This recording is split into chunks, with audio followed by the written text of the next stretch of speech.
ہجرت حبشہ صفحہ نمبر 39. اب اس کی مشق ہے صفحہ نمبر 42.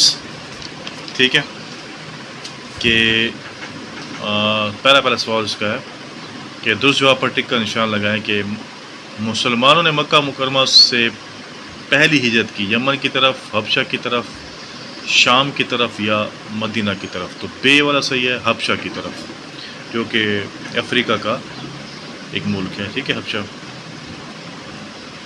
دوسری ہجرت کب ہوئی؟ نبوت کے دوسرے سال، تیسرے سال، چوتھے سال یا 7ویں سال. تو دال والا صحیح ہے نبوت کے 7ویں سال. یہ والا صحیح ہے. اس پر ٹک لگانا ہے آپ نے کہ پہلی جو ہجرت تھی وہ نبوت کے 5ویں سال تھی اور دوسری جو ہجرت ہے وہ 7ویں سال. اس کے بعد نیکسٹ ہے صحابہ کرام رضی اللہ تعالیٰ عنہ کا جینا ناممکن بنا دیا گیا تھا. مدینہ منورہ میں، مکہ میں، حبشہ میں یا یمن میں؟ مکہ مکرمہ میں. حبشہ کے بادشاہ کو کہتے تھے کیسر، کسرا، سوس، مقوقس اور نجاشی. جیم والا سے یہاں پر ٹک لگائیں گے.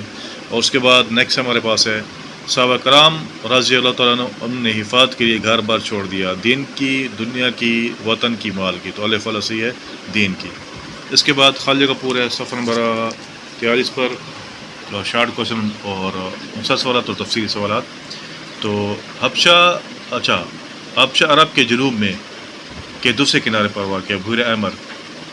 صحابہ کرام رضی اللہ عنہ کو حکم دیا گیا کہ تم لوگ کی طرف ہجرت کر جاؤ، حبشہ کی طرف ہجرت کر جاؤ.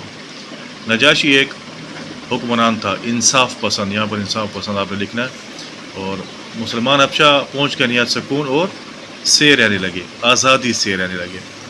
اہل مکہ کا وفد افراد پر مشتمل تھا، دو افراد پر مشتمل تھا. مختصر جواب لکھیں. ہجرت سے کیا مراد ہے؟ پہلا سوال، اللہ تعالیٰ کی خاطر اور اپنے دین کی حفاظت کے لیے گھر بار چھوڑنے کو ہجرت کہتے ہیں. دوسرا مختصر سوال، پہلی ہجرت کے بعد مسلمان مکہ مکرمہ کیوں واپس آئے؟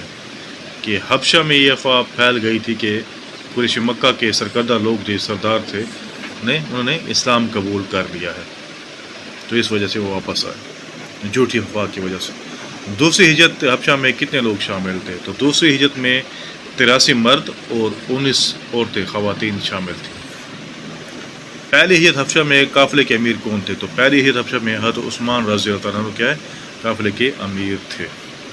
اب اس کے بعد تفصیلی سوالات پر آ جاتے ہیں کہ حضرت جعفر طیار رضی اللہ تعالیٰ عنہ نجاشی کے دربار میں جو تقریر کی اس کو اپنے الفاظ بیان کریں کہ اور دوسرا ہجرت حبشہ سے ہمیں کیا سبق ملتا ہے. تو پہلا سوال تفصیلی دیکھتے ہیں. حضرت جعفر طیار رضی اللہ تعالیٰ عنہ نے کہا کہ اے بادشاہ ہم جاہل تھے. یہ اس کی تقریر میں جو الفاظ وہ یہ تھے کہ اے بادشاہ ہم جاہل تھے، بتوں کی پوجا کرتے تھے، مردار کھاتے تھے، برائیاں کرتے تھے، رشتہ داریاں توڑتے اور ہمسایوں سے بدسلوکی کرتے تھے. ہم اسی حالت میں تھے کہ اللہ تعالیٰ نے ہم میں سے ایک رسول چنا جن کے اعلی اخلاق، سچائی، امانت، پاک دامنی کو ہم پہلے جانتے تھے.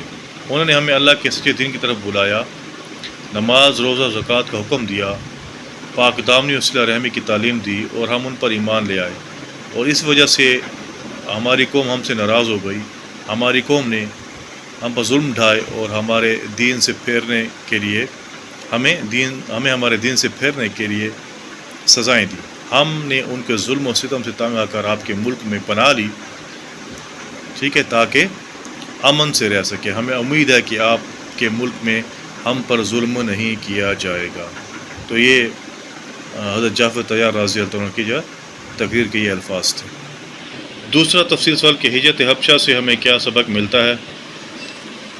صحابہ کرام رضی اللہ تعالیٰ نے اپنے دین اور عقیدے کی حفاظت کے لیے گھر بار چھوڑ دی اور مکہ مکرمہ سے حبشہ کی طرف ہجرت کی. تو صحابہ کرام رضی اللہ تعالیٰ کی اس طرز عمل سے ہمیں یہ سبق ملتا ہے یا حاصل ہوتا ہے کہ ایک مسلمان کو اپنے دین کی حفاظت کے لیے جان و مال کی قربانی دینے کے لیے تیار رہنا چاہیے. تو یہ تھا ہمارا آج کا سبق، ٹھیک ہے. اس کی مشقی سوالات، ٹک کراس، خالد کپور، مختصر اور تفصیلی جوابات، اور اس کے بعد انشاءاللہ نیکسٹ ویڈیو میں نئے ٹاپک کے ساتھ، ٹھیک ہے، نئی لیسن کے ساتھ. تب تک کے لیے اللہ حافظ.